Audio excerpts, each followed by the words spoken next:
This is the third of several videos capturing a summer trip to New Mexico, Utah, and Colorado to escape the heat and humidity that has been dominating midsummer weather in Arkansas.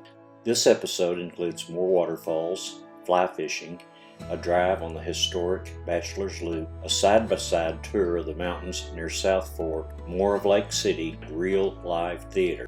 We had no plans today, a Saturday, and enjoyed a quiet, rainy day at the cabin, catching up on emails, blogs, photo editing, and clothes washing. On Sunday, we drove north again on the Silver Thread Scenic Byway to see sights missed on an earlier trip. Driving from Creede, we traveled west about 26 miles, that is about halfway between Lake City and Creede, where we saw the sign for the North Clear Creek Falls. Turning right, we traveled for another half mile on paved Forest Road 510 to the overlook.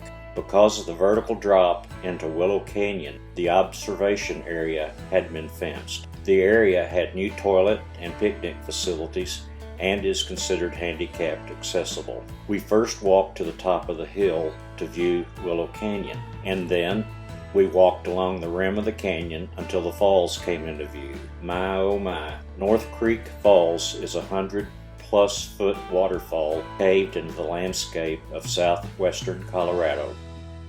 From North Clear Creek Falls, we drove east on the Silver Thread Scenic Byway about 1 mile to Forest Service Road 515, the Hermit Lakes Road, then 1.5 miles west to the Brown Lakes State Wildlife Area. The parking area and trailhead for Rex Falls are straight across from the Trout Vale Reservoir as you enter the wildlife area. While the short hike was not difficult, it was not without pain. There was a large yellow jacket nest about halfway up the upper trail. About 5 feet before a log crossed the trail, the nest was in or on the ground. It is partially exposed on the right side of the trail.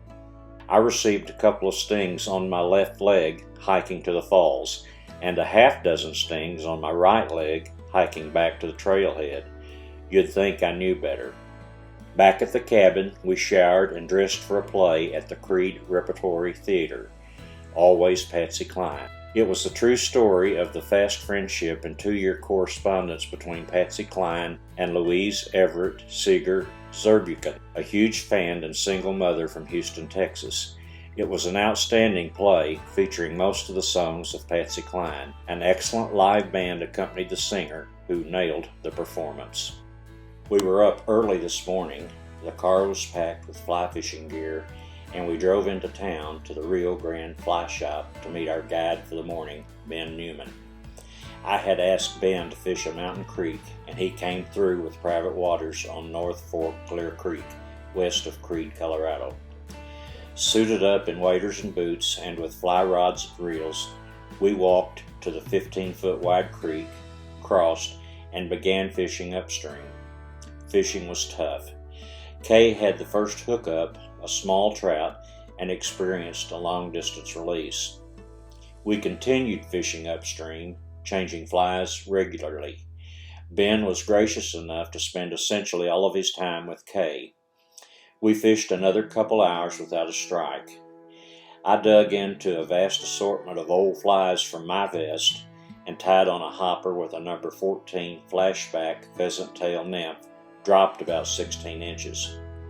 Casting towards the far bank, the flies landed in the 3-foot slot between a bubble line and the bank, and the hopper disappeared. I yelled, "Fish on," and Ben came to net the approximate 14-inch tiger trout. A tiger trout is a cross between a brown and brook trout. I caught another couple of small trout on the rig. Despite fishing really hard, neither Kay nor I had any further success. Walking out, Kay remarked that the soles of my practically unworn wading boots had delaminated. It had been 8 years since they were last worn, but they had been kept in an air-conditioned, dark closet. I expected better of Sims. Also, my slightly worn Sims guide waders had sprung a leak at the seam between the sock and the leg. Lots of repair work to be done. The next day, departing the cabin at 11 o'clock in the morning, we drove into Creede and began traversing the Bachelor's Loop in a counterclockwise direction. The main route follows West Willow Creek to top out with the aged forests of bristlecone pine trees. It climbs gently for 4 miles to slightly over 11,000 feet before traversing gentle ups and downs, and then weaves its way through the canyon north of Creede, descending under ragged cliffs. The route preferred by most is the more challenging east route that follows East Willow Creek for the majority of the terrain, then turns to the west in a steep climb to converge again with the main road of the Bachelor's Loop. While it is open to non-4x4 vehicles, it is a hard packed gravel mine road that can be a little rough and has several very steep points just past the north end of Creede. The historic Bachelor's Loop is a 17-mile drive on your own through the historic mining district above Creede. The drive took us past mine locations from the 1890s and abandoned ghost towns that once rivaled Creede in size. The next day, a Wednesday, was a down day for rest and catching up on social media. We began the day playing pickleball in Creede, and the last couple of matches were among the most competitive in which I've played.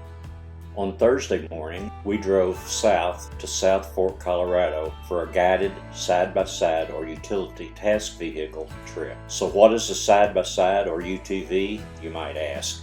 Side-by-sides or UTVs are simply off-road vehicles in which two people sit beside each other. The seating configuration is the same as in a car or truck. You have a steering wheel, pedals, gear shift just like a vehicle. The UTV is larger than an ATV and typically cost a bit more. Today these vehicles are made for utility and work uses, sports, and a mix of both work and fun. An SXS often comes with similar features to a car like a roll bar or cage and wind protection that creates an enclosed look. Designed with a sturdy protective exterior, these vehicles are a top choice for recreational adventuring outdoors. Our guide today was a young, talkative Logan, some 21 years old. He trailered about a mile east of town to start the trip in the Willow Park area. With Kay driving, the route started on a smooth road, and then we got on a fun and rocky trail within a couple of miles. This rocky trail started out in some huge aspen tree groves and worked its way up to Willow Park. From there, we continued on a rocky trail that wound its way up to a great view at about 11,500 feet. The trail continued down through a variety of woods and open meadows until intersecting with a well-maintained smooth road. We then followed the smooth road down towards Beaver Creek Reservoir. A few miles above the reservoir, we intersected with another fun trail that wound back to our original trail at Willow Park, and then back to the vehicles. Of note is that Kay was cautioned twice about speeding. She drove about half the trip and Logan drove the other half. Neither Kay nor I would do the trip again, and the scenery was underwhelming as we were in aspen groves or logging operations much of the time. A mule deer doe was the only large animal. The sound of the SXS motor was deafening, even for someone with hearing issues. It was not our cup of tea. On the return to the cabin, we stopped in Creede for lunch and ran a couple of errands.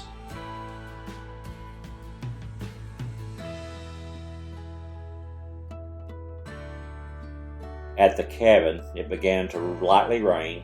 It has rained every day here, but a few rufous hummingbirds nectared at the feeders and a few photos were made. Our break from the hot, humid weather of Arkansas took us to both the desert and the mountains.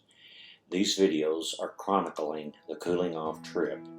In this video, we saw a couple of great Colorado waterfalls, fly fished North Fork Clear Creek, drove Bachelor's Loop, explored the Willow Park area via side-by-side, returned to Lake City, and enjoyed the play, Always Patsy Cline.